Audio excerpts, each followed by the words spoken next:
बोलो गुरुजी सतगुरु भगवान की, सतगुरु भगवान की, श्री गुरुजी महाराज की।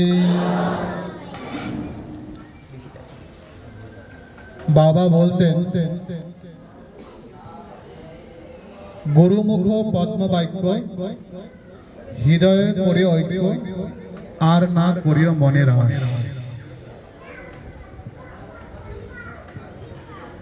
बाबा बोलतें जे गुरुदेवेर प्रति जार अंध भक्ति যদি বলেছে এখন দুপুর নয় এখন সন্ধে এমন তার মনের গতি এসে যাবে তিনিই গোবিন্দ পাবেন।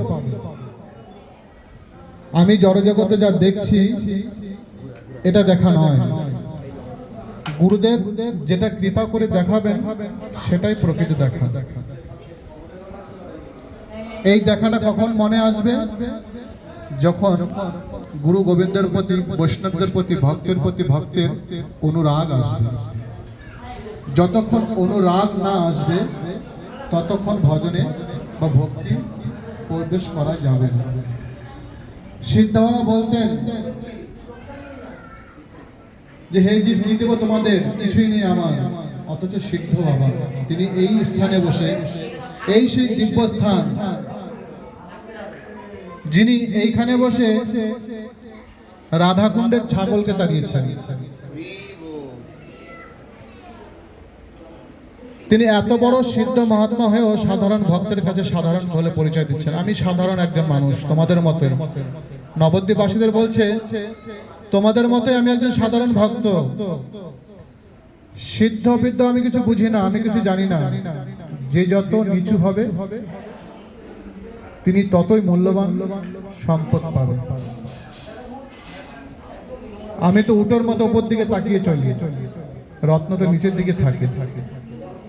অতএব যে যত ছোট হয়ে নিচু হয়ে ভক্তিলতার বীজ যে রোপণ করবে হৃদয়ে, তিনি ভগবানকে পাবেন। সিদ্ধ বলতেন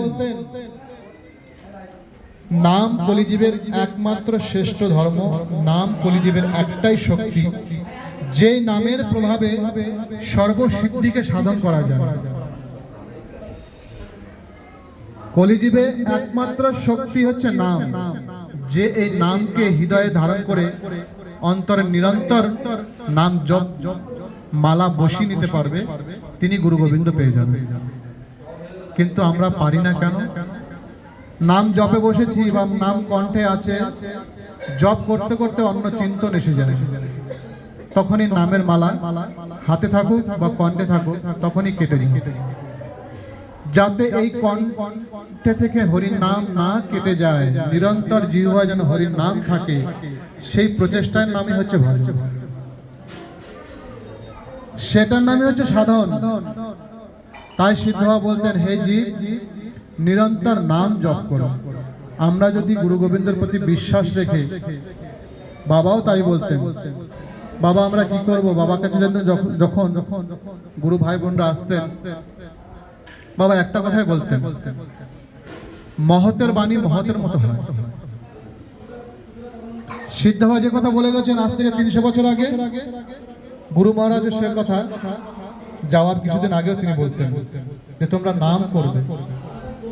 আর কোনো মন্ত্র নেই কলিজীবে, আর কোনো সাধন নেই, শুধু নাম হচ্ছে একমাত্র সাধন, একমাত্র মন্ত্রের প্রধান বীজ। बोलो श्री राधा रानी की, श्री जुगल सरकार की, श्री कृष्ण चैतन्य महाप्रभु की, श्री निताई चाँद की। महाप्रभु नाम নিলে কি হয়? গৌরের নাম যদি আমরা কণ্ঠে ধারণ করি, ব্রজবাসীরা বলে আমাদের বৃন্দাবন সর্বশ্রেষ্ঠ। তো আমরাও তো বলতে পারি আমরা নবদ্বীপবাসী, বা আমরা নবদ্বীপে আমাদের জন্ম, বা গৌরমণ্ডলে আমাদের জন্ম, গৌরমণ্ডল ভূমিতে আমাদের জন্ম,